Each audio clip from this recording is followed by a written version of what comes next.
Hello, everybody. This is Tommy's Outdoors number 8. And today, there are two parts of the podcast. Firstly, I want to address some housekeeping issues, some news coming to the podcast and coming to the site. And in the second part, I'm going to address a few questions that you, dear listeners, raised with me over last while. So let's start with the news. First and foremost, we have a new logo. It took way too long to develop that logo, but here it is. Some of you might recognize the logo, or actually the photo the logo is based on. So again, it took a long time, but I'm quite happy with it. So first news, new logo. Secondly, I launched the website for the podcast. It's tommysoutdoors.com. No apostrophe, no dash, no dot, no anything. One word, tommysoutdoors.com. So go check out the website, visit the website. There is a comment section literally under every page, under every post. So please do leave the comments, leave the feedback. Critique or otherwise, it's very welcome, and it will help make the website and the podcast better. I link some of the older materials on the website, some YouTube videos, some pictures. So go check them out as well, and subscribe to YouTube channel, Tommy's Outdoors. So the website is another news. Also. We have an Instagram page right now in the social media front. So Twitter account, Outdoors Podcast.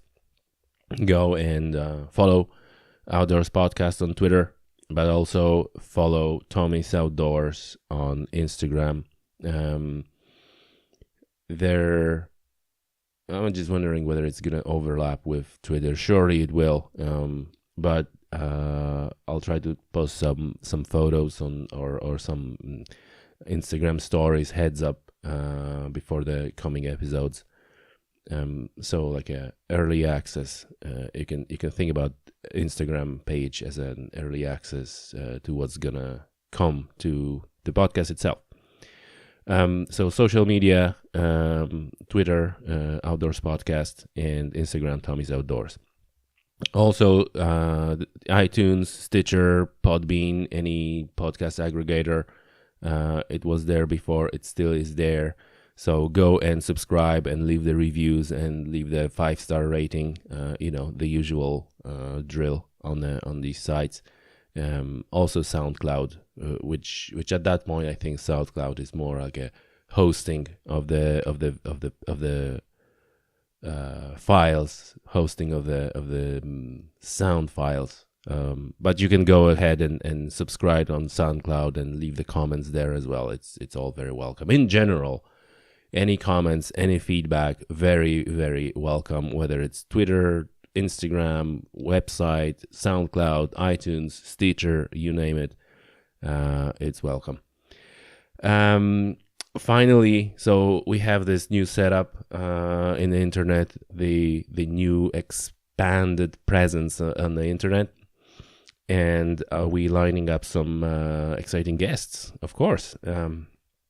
So I don't wanna say anything just yet, but there are quite a few interesting guests coming. So I hope that this makes you excited.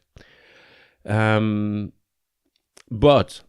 if you know about anyone in the outdoor space, let's call it that way, that you would like to hear and you would like to be on the podcast, please contact me. You can also contact me by email, outdoors.podcast@outlook.com. So drop me a message on one of the social media, on the website, or on the email, who that person would be that you would like to hear on the podcast, and I will work hard to get that person in and record a podcast. And if you have any questions for these people, as also let me know. So I'll try to make it happen. So I guess this concludes the part of what's new in a podcast. And now I'm gonna go to some short questions and to address some current, well, maybe not issues, but things that are currently happening in any that outdoorsmen and women should be aware of. So first question I received a few times actually over social media and otherwise was about sea trout fishing.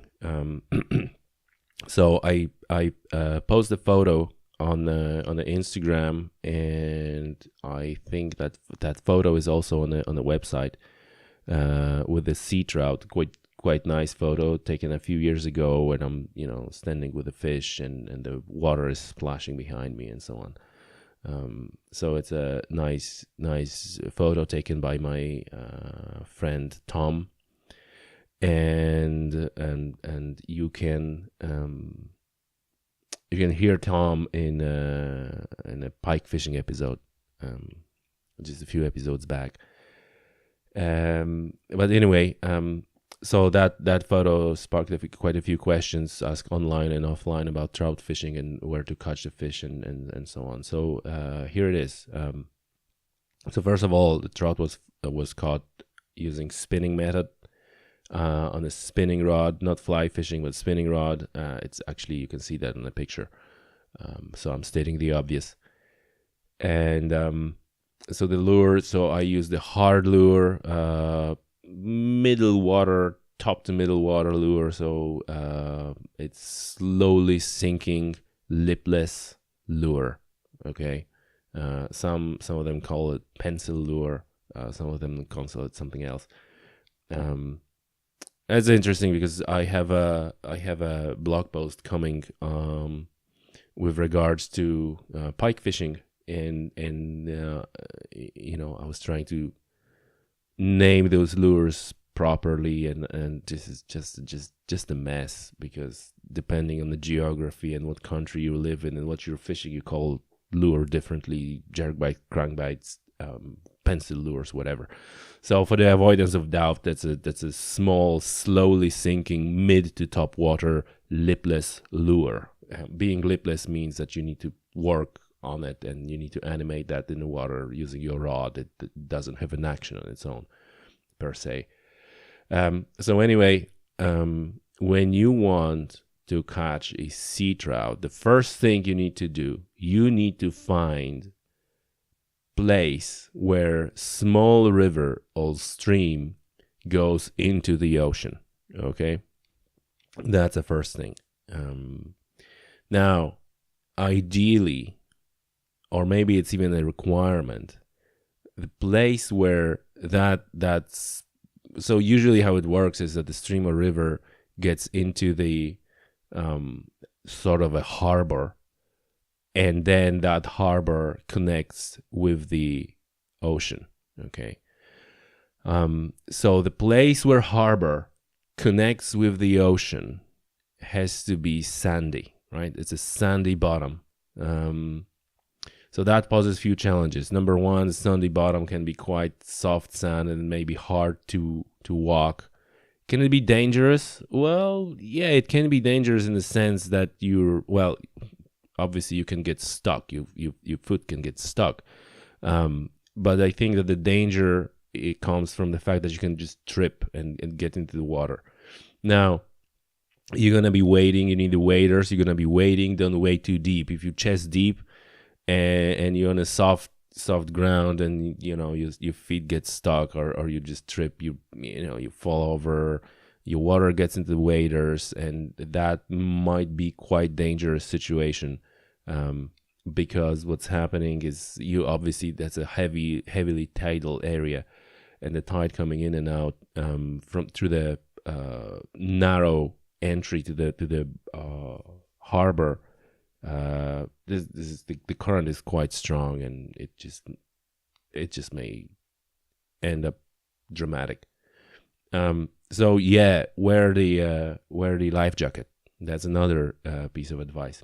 Okay, so if you after a sea trout, wear the life jacket and go to the place where little stream or river gets into the harbor, and when then the harbor gets into the ocean, the seabed is sandy. There's a sandy area everywhere, and you waiting in the waders there with your life jacket on. Okay, so once you find a place like that, you fishing in that area, I'd say 2 hours before low tide and 2 hours after low tide. Okay, so that's a recipe for sea trout for you. Go ahead and find a place for yourself. I'm not gonna give out any spots. I just gave you a pattern, and as a bonus, that area, these type of area, also holds bass, the sea bass, the European sea bass. So yeah, go ahead and try and catch a big trout. Oh, one other thing, you need a license if you want to get yourself a nice fatty sea trout. There are regulations, so go on the fishery board website and find the regulations. There's a size limit, so that's actually maybe more important. So first of all, for sea trout, you need a license, like I mentioned, and bag limit is 3 fish per day per 24 hours. And the minimum size is 40 centimeters. Okay. Also, there is a season that runs from 1st of January to October the 12th. Okay. And now, when you're fishing in the estuary, you need the season for the river applies. Okay. So remember that. So you need a tag. You have a bag limit. You have a size limit. If you want to take a fish, obviously, if you're fishing catch and release, then the bag limit is not an issue for you. All right. So in general, if you want more information, go to fishinginireland.info, www.fishinginireland.info, and search for some specific information. There is also a PDF there with a map, which should guide you into exactly where you can try and fish. Right, so that is for that question. Okay. Next question was related to cycling helmets. Okay, so we're jumping here from subject to subject, but hey, that's outdoors, right? So everything outdoors. So when it comes to cycling helmets, I was given the best advice ever regarding cycling helmets, and that best advice ever was given to me by my friend. He's a quite accomplished triathlonist, I suppose, and that advice was given to him by his coach. And the best advice ever regarding cycling helmets is get any helmet that is lighter than 250 grams. Okay, 250 is the threshold, and that coach went as far as going like, if that helmet is more than 250 grams, then go and burn it. Okay, so that's it, and I suppose that's a good advice. Cycling in general is very good for your cardiovascular capacity and your cardiovascular health, but it's absolutely destroying your posture, your skeletal. It's very demanding on your skeleton, on your muscles, on your core. on your neck, on your shoulders, and quite a few people are suffer from posture disorders because of cycling.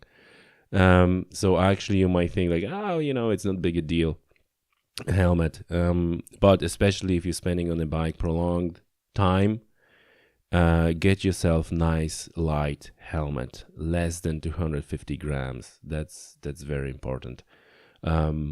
Obviously, that applies for to say these are light helmets. So if you after mountain biking or doing some gnarly stuff, then you probably need a heavier, more robust and more protective helmet. But at the same time, you're probably not gonna be spending prolonged time in that helmet. So in other words, if you're working actively on the bike, with the bike, that's not that long of a time. The weight of the helmet is not that big of an issue.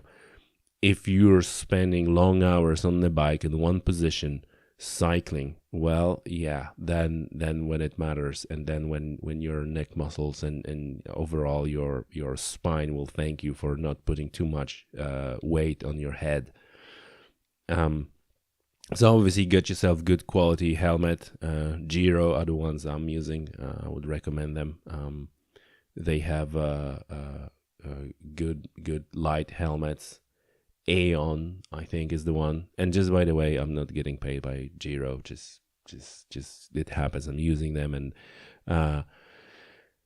to be honest, finding the helmet that is less than 250 grams is not an easy task. There's only a few of those that will meet that criteria, and then obviously if you're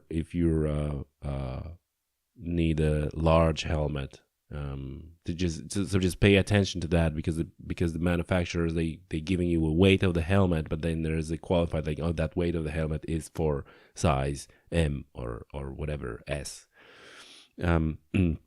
So if they're after a helmet large, or just be aware of that the weight may vary or will vary depending on the size of the helmet. So yeah, like I mentioned, it's not like super easy task to find a helmet that is less than 250 grams, and surely it's not going to be cheap one. But it's well worthy.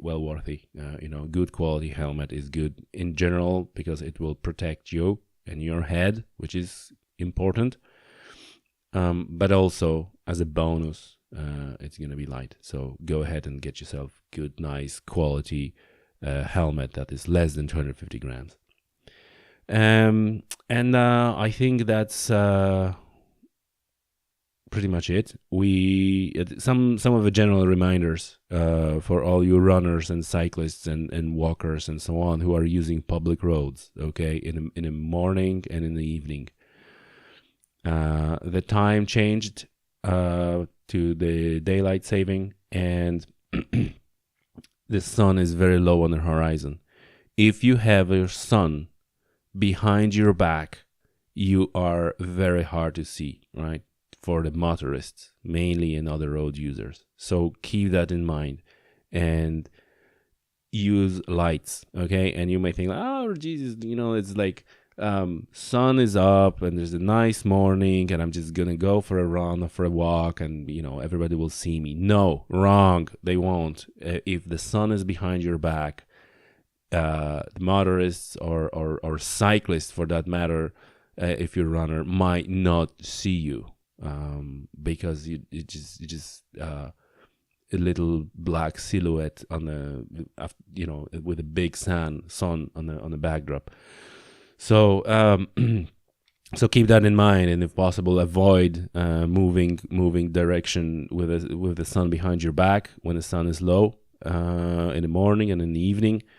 A lot of accidents happen. That way. So if you're located that there's no way of avoiding that, wear the lights, wear the big flashy lights that you use in the winter time at night, they just might save your life. So keep that in mind, that the sun behind your back makes you not visible for people who are approaching towards the sun direction. Okay, so runners, cyclists, be aware. Also, bass fishing this year, catch and release only. We'll have an episode dedicated to that, and I'm working on having some guests that may explain in more details how it happened that this year bass fishing is only catch and release, and so on, and all the issues surrounding that. Personally, I was always catching, like for me, bass fishing was always catch and release because of the conservation issues. Okay, so the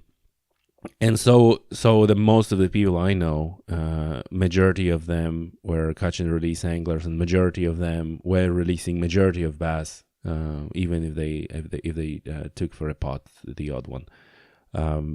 So that's, I think, not affecting most of anglers in a big way, and I actually should be excited about it, about that the bass fishing is catch and release only. I think overall it's good, and like I said, I would be much more excited about that just a few years back than I am right now. But while I'm not so excited, I'm a little bit.